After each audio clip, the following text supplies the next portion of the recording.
جی السلام علیکم ناظرین، امید کرتا ہوں آپ سب خیریت سے ہوں گے۔ اور کینیڈا میں جو اس وقت ڈونلڈ ٹرمپ کے عہدے کا حلف قریب آتا چلا جا رہا ہے، 20 جنوری کو وہ عہدے کا حلف اٹھا رہے ہیں، اور کینیڈا میں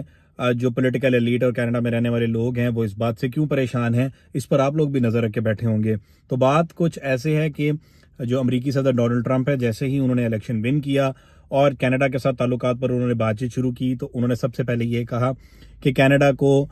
امریکہ کی ایک ریاست بن جانا چاہیے، اور 51 اسٹیٹ اگر کینیڈا امریکہ کی ریاست بن جاتا ہے تو یہ کینیڈا اور امریکہ کے لیے بہتر ہوگا۔ لیکن کینیڈین پولیٹیکل ایلیٹ کی طرف سے اور کینیڈا میں رہنے والے لوگوں کی طرف سے اس کی ریزسٹنس دیکھنے کے بعد ڈونلڈ ٹرمپ نے یہ بھی کہا کہ ہم کینیڈا کو بہت زیادہ فیور دیتے ہیں، اور اگر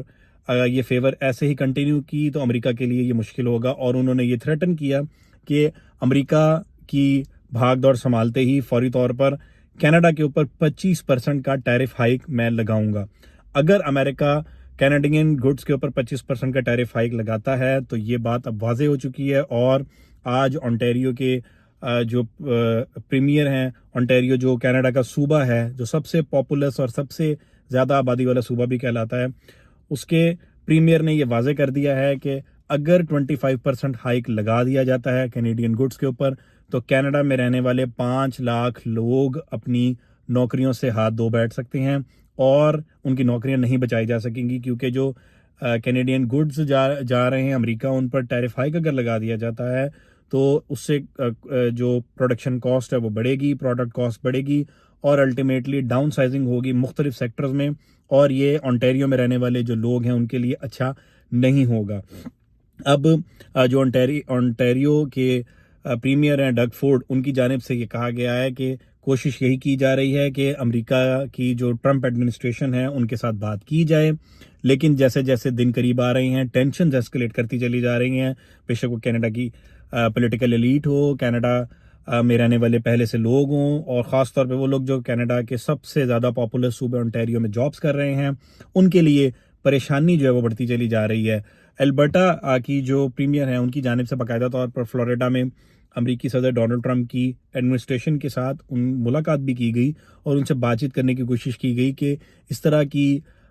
جو ٹیرف ہائیک کی دھمکی ہے وہ کینیڈا اور امریکہ میں رہنے والے دونوں اطراف کے لوگوں کے لیے ایک پرابلم ہوگی، تو اس کو فوری طور پر ریورس کیا جائے۔ لیکن ٹرمپ ایڈمنسٹریشن کی طرف سے ان کی بات سن تو لی گئی، لیکن ان کو کسی قسم کی ایشورنس نہیں دی گئی کہ امریکی صدر اپنے عہدے کا حلف اٹھانے کے بعد کیا آپ کی بات سنیں گے، اور ٹیرف ہائیک کا جو انہوں نے اناؤنسمنٹ کی ہے اس سے وہ پیچھے ہٹیں گے یا نہیں۔ تو ابھی تک انٹیریو سمیت جتنے بھی کینیڈا کے پروونسز ہیں، بے شک وہ البرٹا ہو، بے شک وہ برٹش کولمبیا ہو، بے شک وہ اور کوئی بھی جگہ ہو، تمام کے تمام جو پولیٹیکل ایلیٹ ہیں، تمام کے تمام پریمیئرز ہیں، وہ پریشان ہیں، اور جو ہائیک ہے، جو ٹیرف ہائیک ہے، اس کی خبر ایک سامنے آئی ہے کہ یہ 25% کا ٹیرف ہائیک یکدم نہیں لگایا جائے گا، یہ 2%، 3%، 4% اور پھر 5% کر کے لگایا جائے گا۔ مختلف سٹیجز میں یہ ٹیرفز لگائے جائیں گے تاکہ انفلیشن کو کنٹرول کیا جا سکے۔ اب جو کینیڈا میں رہنے والے کچھ لیڈرز ہیں، جو کچھ پولیٹیکل ایلیٹ ہیں، ان کی جانب سے یہ بھی کہا جا رہا ہے کہ امریکہ سے کوئی ریکویسٹ کرنے کے بجائے امریکہ کو تھریٹن بھی کیا جا سکتا ہے۔ کینیڈا کا ایک بہت بڑی ٹریڈ امریکہ کی آئل ریزروز کے اوپر چل رہی ہے۔ ڈونلڈ ٹرمپ امریکی صدر یہ کہہ چکے ہیں کہ ہم کینیڈا سے جو آئل خریدتے ہیں وہ ہم خود بھی پروڈیوس کر سکتے ہیں، لیکن جو کینیڈین ایڈمنسٹریشن ہیں اور کینیڈین پولیٹیکل ایلیٹ ہے، ان کی جانب سے یہ کہا گیا ہے کہ ہم بہت فیئر پرائس کے اوپر جو آئل ریزروز ہیں وہ کینیڈا کو فراہم کرتے ہیں، اور یہ سب سے اس کی وجہ یہی رہی، سالوں سال سے یہ جو اچھے تعلقات ہم دونوں ریاستوں کے درمیان چل رہے ہیں، اس کی سب سے بڑی وجہ یہی ہے کہ ایک پرانا تعلق ہے امریکہ کے ساتھ، اور امریکہ کی طرف سے جو مختلف ممالک پر پابندیاں لگائی گئی ہیں جہاں پہ آئل ایکسپورٹس نہیں کی جا سکتی، وہ آئل ایکسپورٹس نہ ہونے کی وجہ سے بھی دوسرے ممالک میں ہم اپنا آئل نہیں فراہم کر رہے۔ تو اگر امریکہ ہمیں تھریٹن کرتا ہے تو ہم امریکہ کو بھی تھینک یو ویری مچ کہیں گے، امریکہ کو بھی آئندہ ہم فیئر پرائس کے اوپر آئل فراہم نہیں کریں گے، اور پوری دنیا میں جو دیگر ممالک ہیں ان تک اپروچ کی جائے گی، اور کینیڈا جو اپنے آئل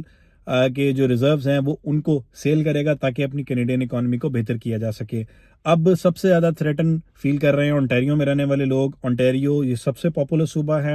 اس میں جو کینیڈا کا کیپٹل ہے آٹوا، وہ بھی ontario پروونس میں ہے, اور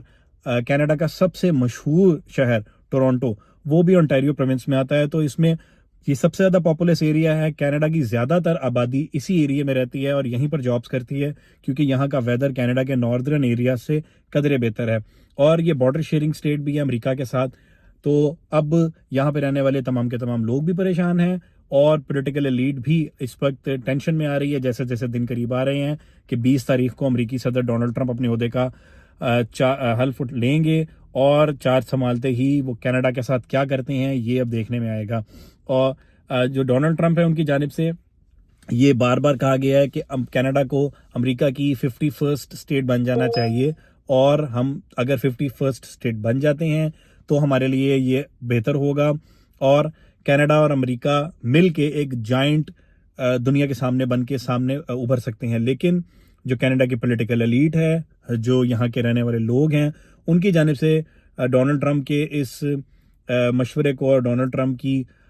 اس بات کو رد کیا گیا ہے, اور زیادہ تر لوگوں کا یہی کہنا ہے کہ کینیڈا ایک خود مختار ملک ہے اور ایک سوورن کنٹری ہے, اور ہم کسی صورت امریکہ کے ساتھ اٹیچ ہو کے نہیں رہنا چاہیں گے, اور امریکہ کی ایک اسٹیٹ بن کے تو بالکل بھی نہیں رہنا چاہیں گے. اب 20 تاریخ کو عہدے کا حلف سنبھالنے کے بعد ہی واضح ہوگا کہ امریکی صدر کی جو دھمکی ہے وہ کتنی ویلڈ ہے, کتنا یہ اثر کرتی ہے, کتنا ان لوگوں کو پریشان کرتی ہے, کتنا ہی لوگوں پر اثر انداز ہوتی ہے, اور کینیڈا میں رہنے والے لوگ جو اب تھریٹن فیل کر رہے ہیں اپنی جابس کو لے کے, ان کے ساتھ کیا معاملات بنتے ہیں یہ امریکی صدر کے اوتھ کے بعد ہی پتہ لگے گا. اور اگر یہ 25% کا گڈز ہائیک لگ جاتا ہے تو بلا شبہ یہ کینیڈا میں رہنے والے لوگ جو پہلے سے نوکریاں کر رہے ہیں ان کے لیے تو ایک نائٹ میئر ہوگا ہی ہوگا. وہ لوگ بھی جو کینیڈا میں امیگرینٹس کے طور پہ آنا چاہتے ہیں, جو کینیڈا میں اسٹوڈنٹس کے طور پہ آنا چاہتے ہیں, جو کینیڈا میں ورک پرمٹ لینا چاہتے ہیں, الٹیمیٹلی یہاں پہ آ کے PR لینا چاہتے ہیں, یہاں کے سٹیزن شپ لینا چاہتے ہیں, ان کا بھی خواب جو ہے وہ بہت برے طریقے سے متاثر ہوگا. اور اگر کینیڈا کے حالات اسی طرح تبدیل ہوتے گئے تو بلا شبہ کینیڈا کی جو ایک بہت بڑی امیگریشن کی ایک دنیا ہے وہ پہلے ہی انڈر کافی ڈسکشن چل رہی ہے کہ امیگرینٹس کو کم کیا جائے, تو کینیڈا میں جو پہلے سے لوگ یہاں پر رہ رہے ہیں ان کے لیے بھی پرابلم ہوگا, اور نئے آنے والے لوگ بھی جو یہاں پر اپنی زندگی بسر کرنا چاہتے ہیں اور اپنی زندگیاں بنانا چاہتے ہیں ان کے لیے بھی ایک نائٹ میئر کے طور پر سامنے آئے گا. اور بلا شبہ کینیڈا کے اندر جو انفلیشن ہے اس کو بھی انکریز ہونے کے جو خطرات ہیں وہ منڈلا رہے ہیں. بہت شکریہ.